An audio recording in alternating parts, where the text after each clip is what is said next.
You are waiting for your coffee to finish brewing. The house is quiet, save for the low hum of the refrigerator. The morning light is just starting to creep through the blinds, casting long, sharp shadows across the kitchen counter. Your phone buzzes on the marble. You pick it up, eyes half open, and the screen glares back at you. You start to scroll. There is a video of a massive protest downtown. The camera shakes. People are shutting down traffic, occupying a college campus, and shouting down government agencies.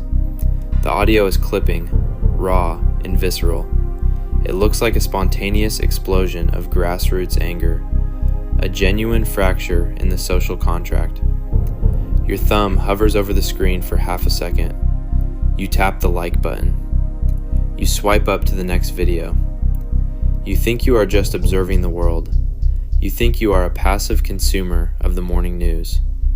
You have no idea you are standing squarely on the front lines of a cognitive battlespace.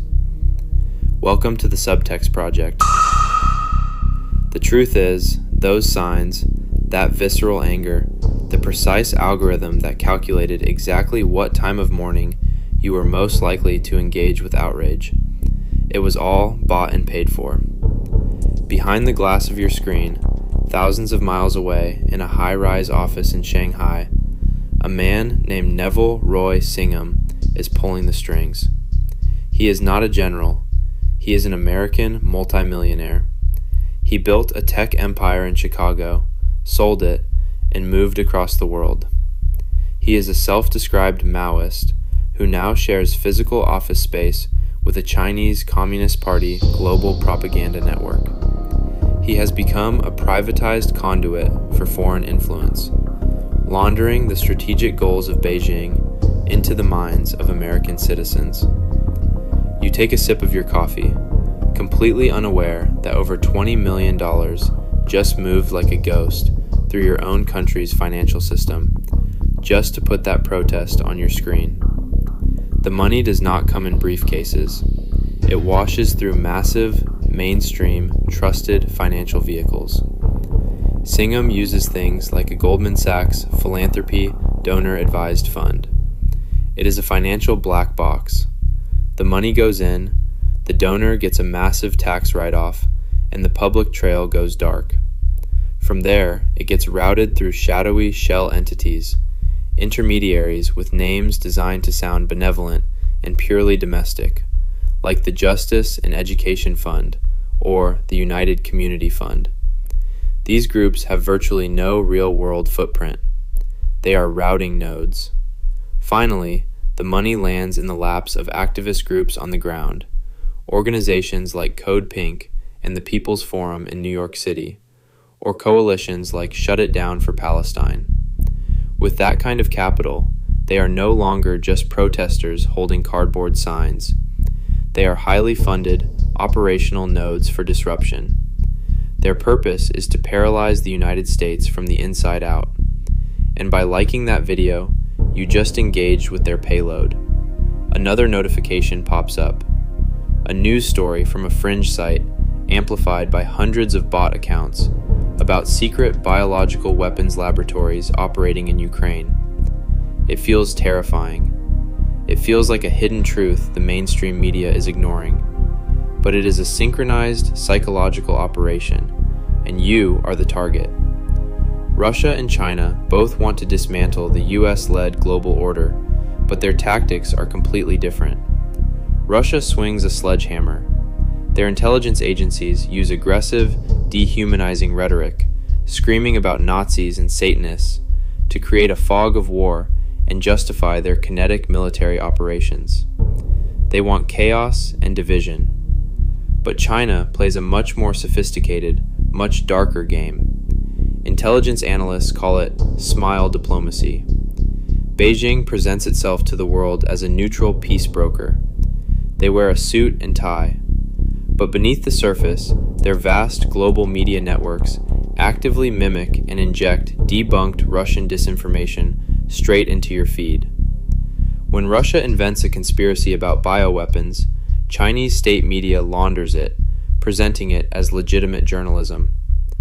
They frame the United States as a corrupt, imperialist hegemon that only profits from selling weapons and gas to a burning Europe.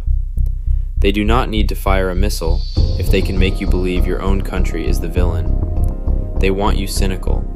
They want you paralyzed. Back home, Rubio and the Justice Department are trying to fight the information war using laws written in the 20th century. They are demanding investigations into Singham's network under the Foreign Agents Registration Act, or FARA. They are trying to prove that these shell companies and activist groups are operating at the behest of Beijing and should be registered as foreign agents. But it is like bringing a subpoena to a gunfight. Tax laws and bureaucratic investigations are simply too slow. By the time a lawyer files a FARA violation, the algorithm has already shifted, the money has already moved, and the psychological payload has already been delivered to 1 million screens. The weapon has already fired.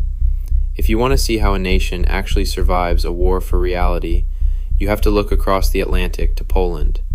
Poland sits right on the fault line of Russian and Chinese intelligence operations, and they understand that the enemy is not fighting in simple 4-year election cycles.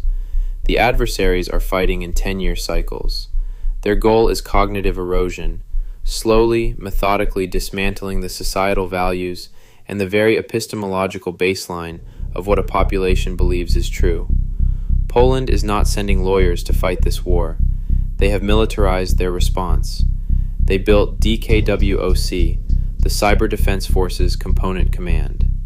Polish military strategists have officially recognized cognitive warfare as a distinct, literal operational domain of war, exactly the same as land, sea, air, and space.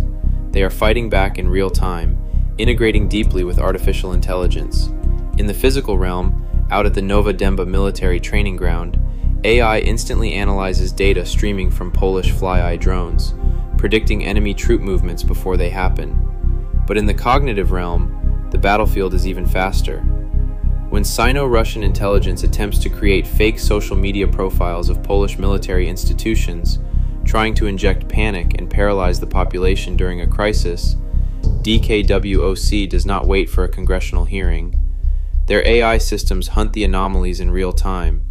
They work directly with the platforms, stripping verification badges and deleting the accounts before the disinformation can go viral. They treat your attention as a perimeter that must be defended with military force. You set your mug down on the counter. The screen on your phone finally goes dark, leaving only your reflection staring back at you in the black glass. The silence of your kitchen feels different now, heavy. The wars of the 21st century are not being fought with artillery shells or sweeping infantry maneuvers. They are being fought with Goldman Sachs donor-advised funds, infinite scroll algorithms, and AI-driven cognitive manipulation. The weapon is in your hand, and the target is your mind. And if democracies do not realize that their own open societies and financial systems are being weaponized against them, they are going to lose the war before a single shot is even fired. That is the subtext of our modern reality. The true conflicts of our time are not televised. They are hidden within lines of code, buried in offshore financial routing, and woven into the very algorithms that dictate what you see and feel every single day. The goal of this project is to peel back that manufactured surface, to expose the unseen machinery and dark money quietly shaping global events while you drink your morning coffee. Because once you can see the strings being pulled, you can stop being the puppet. If you liked this episode, please consider subscribing to support the channel. Stay curious, stay safe, and question the signals. Until next time, this is the Subtext Project.